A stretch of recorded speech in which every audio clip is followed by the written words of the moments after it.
All the signs that of body language that show you what gender role you're playing typically show back to whether or not you're being logical or emotional as a default, you know? So it's all about default. Like, if you're in an extenuating circumstance, then people will tend to rationalize that.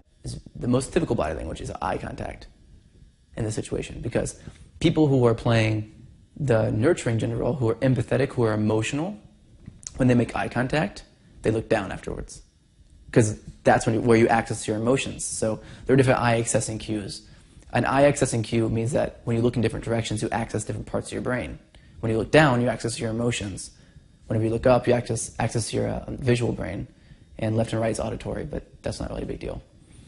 And then you have like up and to the right is a different part, and up and to the left is a different part. So you have memory, and then you have conceptual as well.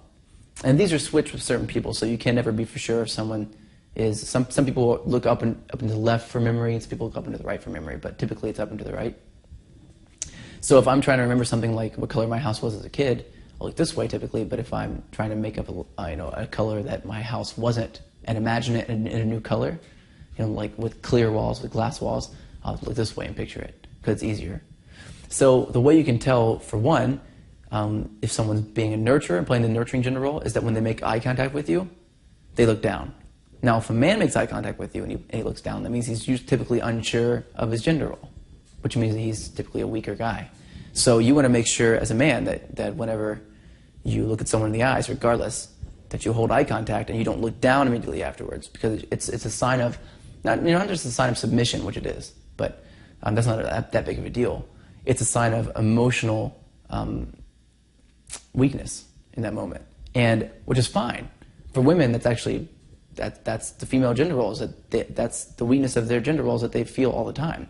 They have to, So typically for women, when they look at you and they look down, that is saying, she's telling you, I want to be a nurturer in the relationship.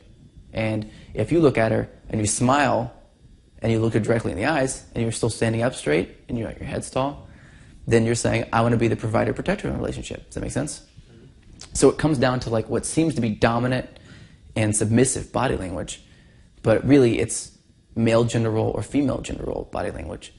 And even beyond that, it's just provider protector and nurturer, social provider, social protector, and empathetic body language. So it's not like it's right or wrong. People think dominance is like right and submissive is wrong, or dominance is strong and submissive is weak. That's not the case.